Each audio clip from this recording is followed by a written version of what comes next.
Hi, I'm Nathan Roberts, editor, author, and ghostwriter. Welcome to this podcast episode. Today I'm here with writer Tabitha Alloway, who has recently released her debut novel on Amazon, Forbandet, an Allegory.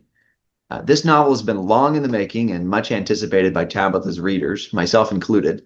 We're going to give her an opportunity today to talk about her book, its story and themes, what makes it special, and about her long and arduous journey from seed of an idea to this beautifully crafted published work. So, whether you're a reader looking for your next read or a writer looking to learn from the experience of another writer, this is for you. I imagine many people watching this already know Tabitha, but allow me to introduce her. This is from her About the Author page in her book. Tabitha Alloway is a second generation homeschool mom who has a passion to share her love of literature, truth, and beauty. She is persuaded that the fear of the Lord is the beginning of wisdom, and she desires to see the next generation thrive spiritually and academically by encouraging parents who are in pursuit of that goal. She pens articles on Substack and the writer in The Willows, sharing book recommendations and reviews and educational ideas. Tabitha and I met through association with FTNCI for the New Christian Intellectual around 2023. She's written some very good articles for them. I've followed the progress of her book ever since. It's exciting to see it finally come to fruition. So, Tabitha, thank you for being here. I'm Thanks looking for forward. inviting me. Absolutely. Thank you for being here, and I'm looking forward to talking about your book. So far, I've read the first three chapters of your book, and they're really captivating, I have to say. For readers who have not heard of Forbandet, an allegory, how would you explain it to them?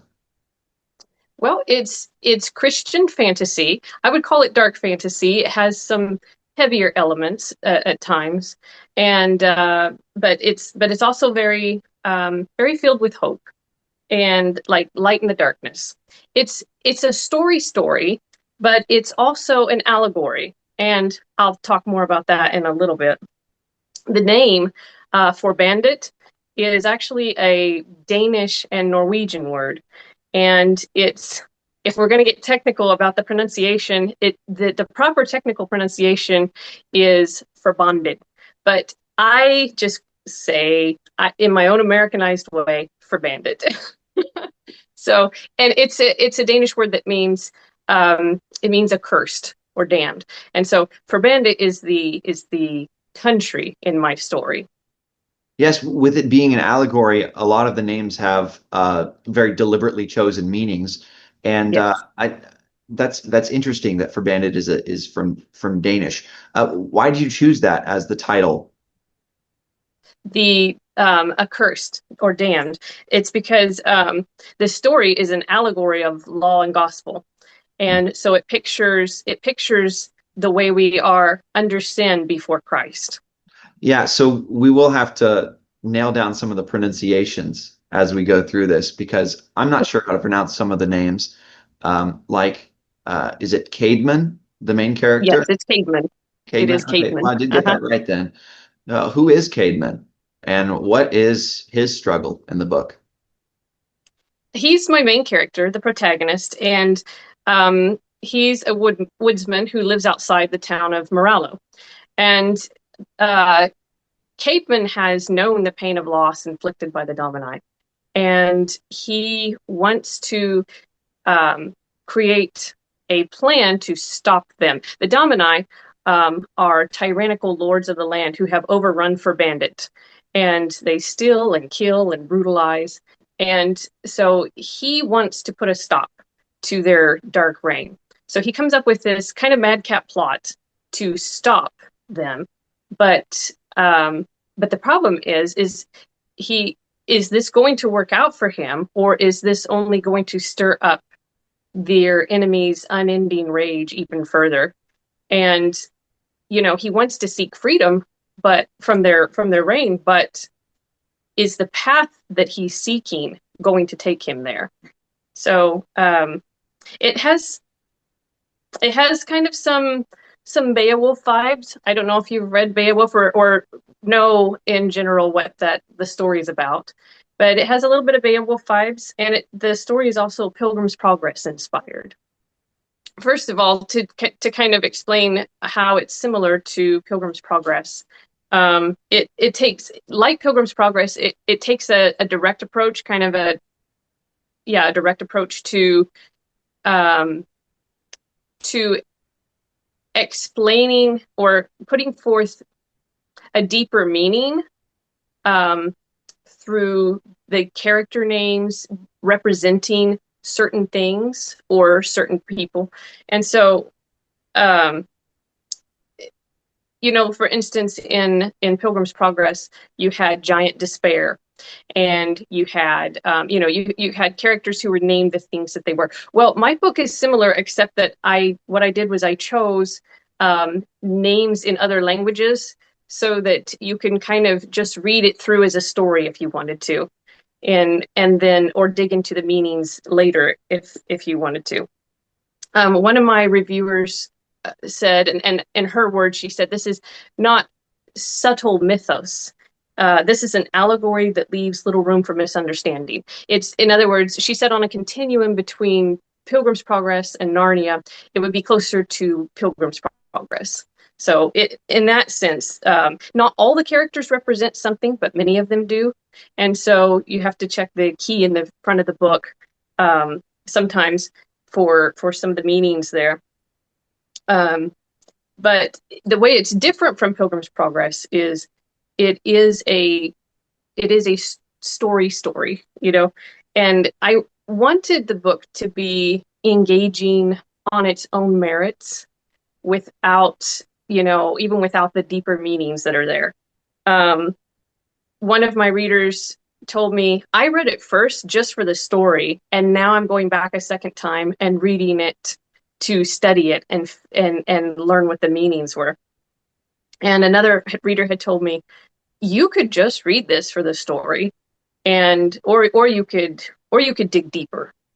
And so that made me happy, because I didn't want the message and the meaning are important, but I didn't want to sacrifice the engaging aspects of storytelling. I wanted the story to convey the message, if that makes sense. That makes perfect sense. Yeah. It actually reminds me of something. When I was growing up, I read the Harry Potter series. And I remember how J.K. Rowling often labeled locations and places with names that if you thought about the name, you would get something about the place. Like Yeah. Diagon Alley meant diagonally, and so you kind of like get this idea of what the streets are like. And um, to me, it's a little bit, it's almost like it's a little closer to that, in the fact that you can read it as a story, but then there's like this like little clue, like, oh, this guy's name is Svindler because he's a swindler, over here. Yeah. And it's I really like that about that. It reminds me of reading Harry Potter when I was a kid, and I it's fun to the fun part is like enjoying the story, but then also kind of like trying to think about what meaning you're after in the Yeah. name. Yeah, one of my readers had also told me, he said, I was reading the story, and he read a bunch of it in one sitting. Then he put the book down, and he said it wasn't until I walked away later, it suddenly came back to me. Oh, that's what she was saying. That's the underlying meaning here. And so, yeah. Right. I had the same experience. It was a book that you could enjoy, but then chew on. Yeah. You walked away, your brain is sort of like working out the details and reflecting on what just happened. Um, and it's I like a book like that. It feels rich. So, um, with that, who is this book for? Yeah. And that's a good question, because you know, the book isn't going to appeal to everyone. Few works are going to. So you want to find your target audience. And one of the reasons actually that I put an allegory in the title on the front of the book is because is not was not necessarily to draw in more readers, but to warn the ones who would not enjoy it that this is an allegory. and therefore, so one of my reviewers nailed it, uh, and I'm just going to read an excerpt of what she wrote verbatim because uh, she recognized who I had written it for. She said, "If you're a Christian, I recommend Forbandet. It will leave you rejoicing in your redemption and thankful for the God of your salvation, the one who took your heart of stone and gave you a heart of flesh. Because of its clarity, I could also see this story being given to someone who's interested in Christianity, but isn't quite convinced of their need for Christ." So I wrote it for believers who enjoy both fantasy and allegory, but I also wrote it for um, those who are searching and open to Christianity, or for religious unbelievers, maybe who think that they're already good with God and trusting in their works, but they need to actually hear the gospel and see what Jesus has done on their behalf. I wrote it so that this is a story that you can give someone like that. That's very cool. Does it actually explicitly share the gospel in the story? At the end, I do explicitly share the gospel. That's Yes, very cool. in an author's note. Within the story, I do share the gospel throughout the book, and the further you get into it, I think you'll start seeing that, and there are times when it does become more explicit, Hmm. but it's still all wrapped in story. Kind of an offhand question here, but I'm wondering, how did you decide how explicit to be in with your themes? Well, because I had gotten the idea for this from some experiences I had had, as well as, interestingly enough, sitting through um, some sermons that I was listening to on the Book of Romans. Um, I wanted to convey certain ideas about the relationship of unbelievers to the law. What is the relationship of unbelievers to the law versus what's the relationship of believers to the law? And just examine what role the law plays. What is its function and purpose? Why did God give us the law? And the law, in Romans, it tells us, or Galatians and Romans, we're told that the law is a schoolmaster to bring us to Christ. Um, and so this idea of what role the law plays in convicting sinners of their need for Christ. A couple of lines from a hymn would summarize the theme of my story. What can wash away my sin? Nothing but the blood of Jesus. And since that was the idea that I was wanting um, to explain, this is how I decided on what I was going to write about and how I was going to write it. Well, that's exciting to think about how um, richly gospel focused this story is. Were there any other themes or insights that you wanted your readers to understand or appreciate through this story? Well, I mean, it has a kind of a variety of themes. There's friendship and found family and intellectual and philosophical questioning and crisis of identity. And one of the main things that I really wanted to also, kind of as a side thing, but also add in, was the theme of suffering and how we respond to suffering and where is God in that, and can we trust Him? And so that is another theme that I wove into it. I feel like I've only scratched the surface with the first three chapters. I'm really excited to dig in more. When did the idea for Bandit first come to you? I cannot remember the exact time. I do remember one day sitting in church, and the sermon was in Romans, and it was about the law. And I suddenly got this idea in my head about, I envisioned this courtroom scene where the law is acting as a judge, and Christ is the advocate. And I kind of created a story out of that. It started coming together right there. I just had this flash in my mind of this story scene playing out. And it also had some things to do with just different experiences I had in interactions with other people.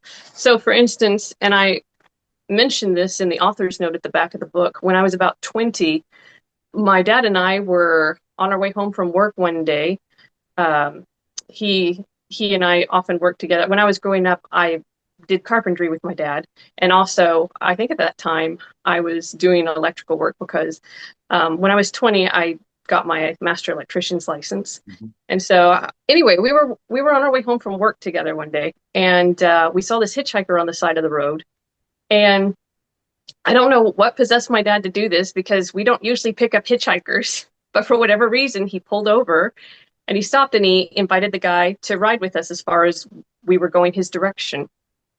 And so I scooted over and he got in the truck with us and he we struck up a conversation and he started sharing some stuff and we figured out pretty quickly that he was into like new age occult stuff. He was talking about his spirit guides and all of this. And so we started sharing the gospel with him. We had a Bible there in the truck and we pulled that out and we started talking with him.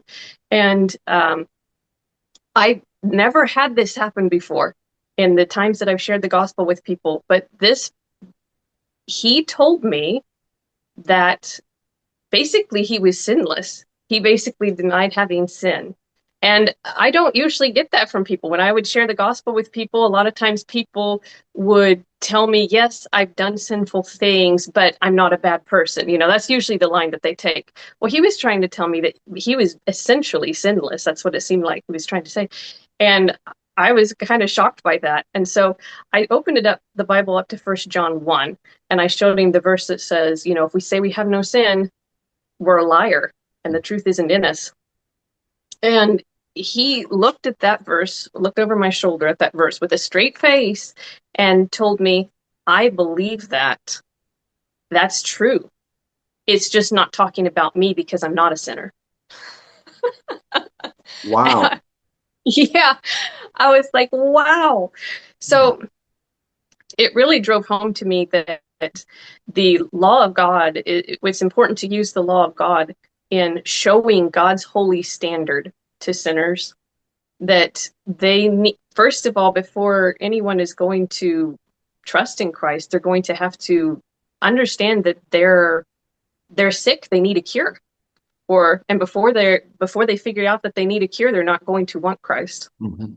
And I also have had experiences with and reading some stuff by some religious people who don't believe in the substitutionary atonement of Christ. They're very much about supposedly living for Christ and doing all these things for him, Mhm. but not believing in they see Christ's sacrifice on the cross more as an example to follow. Here he set an example of sacrifice and love, and we should follow his example, but not seeing it as a judicial trading of Christ taking on our sins and him giving us his righteousness. And so that is what I really wanted to explain in this book. I smiled at that because I thought of you know who Todd Friel is? Yes. Yeah, so Todd Friel had an example of like talking about that very issue and joking that hey, I could just like oh Jesus did that for love, but it didn't really have this effect of judiciary of justification for believers. Uh-huh. It's like me running off a pier screaming I love you and then just jumping into the water for no reason. Um, Yeah. I need to. It's like sacrifice doesn't end in itself kind of thing. Um, Yeah. it doesn't really make sense that Jesus No. did love, but then it didn't accomplish anything except as a model. No, he did it to purchase a people. Yeah. Exactly. He did it for the joy set before him, the joy of having this people, and he did it for his glory. So you had that idea of Forbandet, you saw that. Then what did you go do with it? Well, I knew immediately that I wanted it to be allegory. Now, do I think that all Christian books or all books written by Christians need to be explicitly Christian? No, I don't think so. But because of what I was trying to do in this story, I chose to make it explicitly Christian. I like Francis Schaeffer's take on Christians in the arts. He has a little booklet called Art in the Bible. And He argues that everything we do should be done to the glory of God. You don't have to slap a Bible verse on something in order to make it God glorifying. You don't, if you're an artist painting a picture, you don't have to paint the 12 disciples in order for the art to give glory to God, if that makes sense. But because of what I was because of the specific goal with this story, I chose allegory as a vehicle for conveying that. And I'll be honest, I did struggle a little bit wondering about the reception to allegory, because allegory used to be popular. And not just among Christians, like George Orwell and Frank Kafka and Albert Camus, or Camus, sorry, and Ray Bradbury. Also, I've read that Plato and Cicero and Augustine used allegory. So allegory has been used for thousands of years to convey the message that the author or speaker had. But to be honest, it's not in right now. Okay. So subtlety and indirectness are much more popular Hmm. right now. And some of that is nothing more than stylistic preference, which is Hmm. fine. But I also wonder how much the shift has come about because of the postmodern rejection of meaning itself. Hmm. The other day, I I saw this post by, so I can't remember the girl's name, but she goes on Instagram under the moniker Pins and Poison, and she was an English major at an Ivy League school, and she studied literature there.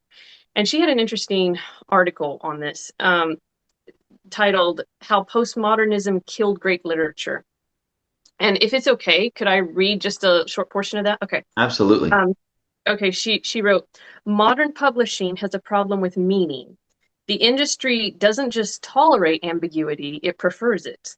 Open-ended narratives, characters who learn nothing, stories that refuse closure. What is vogue in literary fiction today are books that deliberately resist meaning. It started in the university. By the 1960s, postmodern literary theory had taken over English departments. Three ideas reshaped how a generation read books. Number one, meaning is relative or entirely obsolete. Derrida, 1967. Number two, the author's intention is irrelevant. Barthes' Death of the Author. And number three, grand moral narratives are oppressive. Lyotard, The Postmodern Condition. Hmm. So she ended with, we all want literature to mean something. Deep down, we gravitate towards stories to find meaning in our own lives. We always have, end quote. So she was discussing, in the context, she was discussing literary fiction. Mine is not literary fiction, it's fantasy genre. So I want to keep her observations in context, but I do think it might help explain why allegory has fallen out of vogue in the last 50, 60 years. Go ahead. I agree with you, and it's sad. Allegory is kind of viewed as maybe on the nose or Yes. preachy or what's the other didactic. Yeah. Um, and and I think you've proven that wrong, by the way, with the fact that you've written it so well as a story. Um, but that sort of view of literature um, handicaps the writer in a lot of ways. Keeps there's It's one thing to say, hey, as a general rule of writing, let's show, not tell. You know, that's a very helpful tip. But it's another thing entirely to say you can't convey any kind of metaphysical value judgments to your readers whatsoever. Hmm. Because that's the whole point of literature is for the writer to convey something important about reality to the reader. Yes. It's sad. It's sad that postmodernism has undercut the very purpose of art in that way, and that's why there's so much bad art out there. But I see that your story, like I said, it kind of undoes that stereotype of allegory by making it a flesh and blood kind of story where you really can connect with the characters on an emotional level and not just with the story itself. Yeah, that's my goal. There are a few passages in the book that some might consider a little bit didactic, but I tried as much as possible to make it just a really fun and engaging story.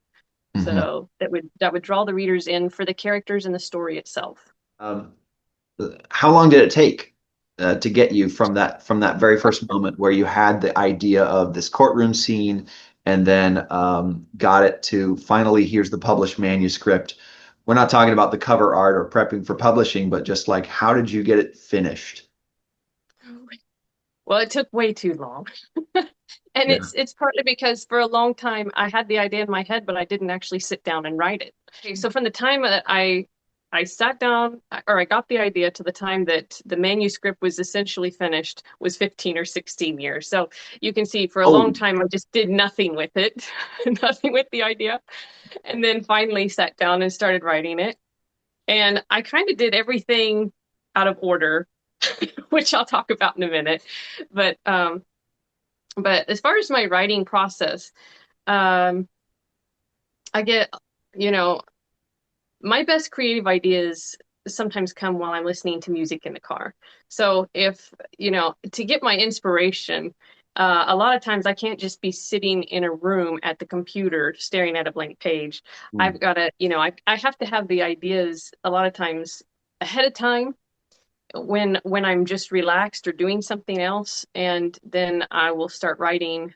And then I'll work off of those ideas when it's actually time to start writing. But what gets me started is inspiration. But the way I have to finish is just, and the way I had to finish this project was just through discipline, because at a certain point, I just, you get stuck at different stages, and I did get stuck and sometimes, and so I would have to set a timer for myself on the I would set a timer for myself and then just write or at least brainstorm for that 30 minutes to an hour, whatever I set it for. I mean, if I'm stuck, I don't try to go too long um because it can really be a drag if you're stuck. But here's the thing, anytime I got stuck and just stuck staring at that blank screen and did not know what was going to come next, if I set that timer and I at least brainstormed for the time that was on there, even if I didn't get three usable sentences, somehow it would get everything. It's like it oiled the wheels and mhm, got everything turning again. And so usually within 3 days of doing that, I would have my breakthrough and would be able to continue writing. So the only way to get through that was to just be disciplined and just keep on setting that timer and doing it mhm, until, even if, like I said, even if I had nothing to show for it at the end of that 30 minutes or an hour, within a few days, it would come through. mhm. It gets your mind going. It gets the juices flowing and Yeah. also I think maybe one of the challenges that writers have is thinking maybe that it has to meet a certain quality level when it first comes out, and it keeps us Yes. from just getting the idea out and onto paper. Yes. So that idea of just, hey, let me get this out and I'll make it sound good later is really, really important for getting that into creative flow. Also, I Yeah. like the 30-minute timer too. I've done that before, and that short span of 30 minutes as opposed to an hour or more keeps the creative ideas fresh. And then you take a break, you refresh your mind, and then you can come back in full force. I didn't always even write in chronological order. So I had a basic outline for the book, but sometimes if I was stuck on one scene, I would just start writing another scene. And Mhm. sometimes I would even start writing in the middle of the scene and work my way backward and Uh-huh. forward from that. And I know that sounds silly, but that's wherever I was able to get my foot in and get started, that's where I would start. Well, it And makes sense because sometimes you only have this picture in your mind of where you want something to lead to, but there, you don't know exactly how it's going to happen. So working mhm, backwards actually is like, well, this was caused by this, which was caused by this, which was caused by this. The story is a series of causal links, if you think in a chain of different things happening. And so it makes sense that if you only have one part of it to work backwards like that, you can yeah. rediscover the origin. And because I wanted to make sure, that every scene should be moving the story forward. Every scene should have a purpose in the story. So I had my basic scenes figured out. In order, I had kind of a roadmap so that I knew what needed to happen, what steps needed to be taken to get from point A to point B. However, I would fill in the details, figure out the details as I went, like I was saying. What So were yeah, some of the biggest challenges to finishing the manuscript? And then how did you overcome them? busyness, distraction, Yeah. loss of inspiration and interest sometimes. Like I said, that's why sometimes I just had to set that timer because I didn't feel like writing. I wasn't feeling it. Or, maybe it wasn't even that hard to write, but for whatever reason, I'm just not into it right now. But I wanted to get it done. So I had to just keep going. Also, some insecurity and a little bit of imposter syndrome. You feel like I don't know what I'm doing. Who am I to write a book, and why would anyone want to read it? I know the feeling. Um, all of those things where it's just like at the end of the day, the solution is, hey, I'm just going to do it because I want it to happen. Um, Yeah. and and I'm going to keep doing it. And the thing about making yourself do it as well, maybe a lot of maybe some writers have a romantic idea of writing that it's always going to be like I have the muse and I'm feeling the inspiration and I'm ready to go. No, it's actually hard work. You got to keep going and but sometimes when you start writing, that's when your creative juices get flowed, and then that's when you get like emotionally invested and you feel that excitement again to keep on pursuing. But it's a different kind of excitement. It's not the like, oh, I had this massive idea that I need to just make happen. It's, oh, I'm kind of like making progress on this and it feels good to continue, even though I'm not necessarily running based off of my emotions here. Yes, you get your second wind at a certain point. When you pass a certain point, you get your second wind and then you get excited again. But it's that hard middle part that you just have to push through and push through. So you did a lot of pushing through, but did anyone help you with perfecting the manuscript, like an editor or getting feedback from others? Yes. So in 2021, I had the rough manuscript finished to the best of my ability. And I entered it in the American Christian Fiction Writers Contest. And Mm. I only did that. I wasn't trying to win awards or anything like that because honestly, it was still pretty rough. But I entered it because I wanted the feedback of the three judges. And one of them reached out to, and that was helpful. And one of them reached out to me afterwards. And she said, "Look, if you have any questions or anything, you can ask me." And so we dialogued a little bit back and forth, and I found out that she was an editor, an award-winning editor, and I asked her if she would take on my project and be my editor. And she was like, "Well, I'm I'm very busy with the clients I have right now," but she said, "But she did like my story." She said, "You have a special story. There's a freshness to your approach and a boldness to your subject." So she was like, "Yes, I'll do it." She loves Pilgrim's Progress too. Mhm. And so she edited it. She worked with me to do that. There are different types of editors. Some do line editing. They correct things like grammar and punctuation and spelling. And then you have editors that do developmental editing. And they're going to look for things like holes in your plot. Um, they're going to point out things like you need to work on your character arc here a little bit, or you know, um, just the whole story structure and little things like, they'll point out things. You've dropped into telling instead of showing here. Hmm. And so that's more a developmental editor. Well, she does everything. She does the line editing and the developmental editing, structural everything, and one-on-one coaching. So I felt like I got a crash course in writing. Hmm. She was so helpful, and it definitely really improved the manuscript. Um, Fortunately, there weren't really any structural changes that I needed to make, but for me, one of the things that we had to work on, she would leave me little notes. Okay, you need to work on this here. Sensory details. I have a hard time visualizing things in my head in great detail, Mm. and so one of the things that I had to work on a lot was the sensory details. Like, what is the character hearing?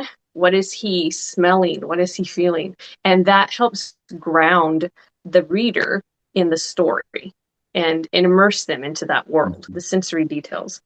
And another thing that she had me really work on was, um, well, would you believe that an INTJ uh, would be told that their characters aren't showing enough emotion?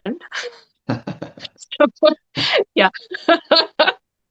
So she would be like, well, the part of it was that I was imagining writing like seeing a movie in my head. You know how you would imagine watching a movie and then I would write down as if it was a movie. Right. Well, but in a book, a reader needs more interiority. They Mm. need to know what's going on more inside of the characters. You're not just watching, you're getting inside their heads. And Absolutely. so and so I had to do, she would leave me notes, okay, this scene needs more emotion kind of thing. I still Yeah. like that. Cademan seems kind of like a man of action, Yeah.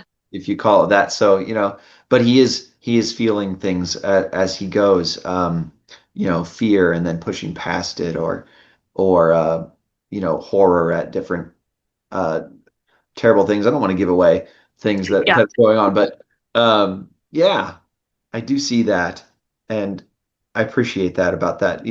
That's what makes it more of a novel and more of a story, and less of just a blunt allegory. Yes. Another thing that I fell into a lot was point of view slips.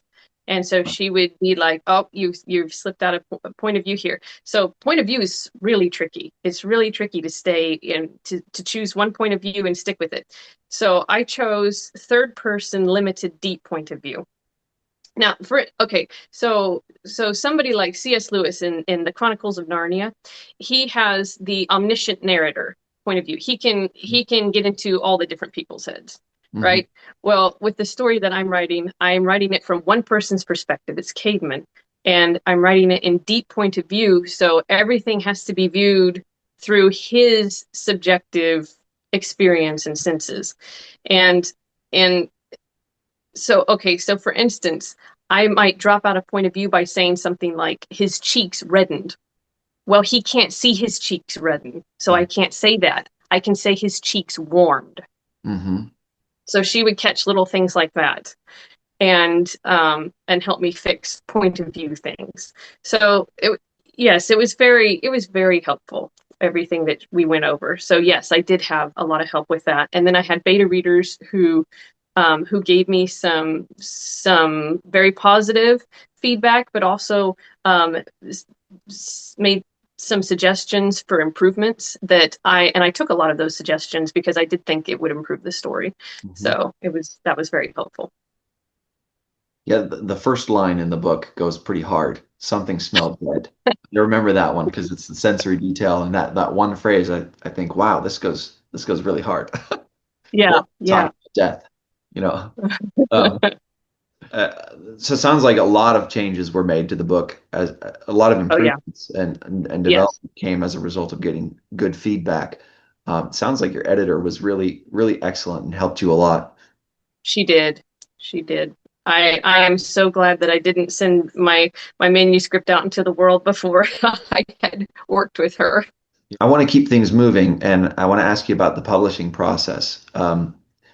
once it was written and polished, what did you do to prepare the book to get published? Okay, so like I said, I did things out of order in the sense of when I took the manuscript after it was edited by my editor, then I gave it to beta readers, and I should have done the beta readers first. So here is basically the timeline of what here's how you should do things in order. So you write the rough draft of the book, and then you polish it as much as possible. Then you send it to beta readers. If they give you any suggested feedback that you want to take, you go ahead and make those changes. And after that, send it to the editor to make edits. I ended up having to have it edited twice because I had it edited, then sent it to beta readers, and then added material. Mm. So it would have been better if I had done the beta readers first. And then in the meantime, look for an artist to do the cover art or start working on it yourself. Then I formatted the manuscript in a in Atticus. It's a formatting software. It's really nice. And then you export and upload the manuscript and cover to something like BookFunnel in an ebook format so that you can send it to ARC readers. So the difference between beta readers and ARC readers is beta readers read your book when it's still in its developmental phases, when you're still working on it. ARC readers read it after your finished manuscript has been edited and polished. Mhm. And they read it right before basically you release it. And the goal, or the hope, is that they will leave reviews. That's kind of the idea. They get a free copy, and they will often leave a review for you. And that's the idea of ARC readers. So that's why you want to do them towards the very end. And yeah, like I said, you can use a site like BookFunnel. I think it costs $30 for the year Mhm. to be able to upload your book and in a way that readers can read it just like an ebook on Amazon, except it's not on Amazon. Yeah, that I imagine that was a real, real helpful for getting it totally polished and getting an Yeah. idea of reception too. Yes. Yes. And did you get your own ISBN for the book as far as uploading it for? I did not. No, I just use the Amazon ISBN because I'm not putting it out anywhere else right now. Right now it's just on Amazon. If I wanted to put it in a bunch of places, it would be a good idea to get its own ISBN. That makes sense. So I want to talk about promotion now. How you're approaching marketing. So walk me through your pre-launch and your launch, how you prepared to launch the book and then how it actually went. Well, I took David Gogren's pre class on self-publishing and marketing. And then we also went through, you and I together went through the Turn Your Passions into Profits with Cody Leipold, that book. And that was helpful. Nice. I have a presence on Substack and Instagram and Facebook. And so on the day of the launch, um, I sent out an email through Substack announcing the book's publication and that it was available.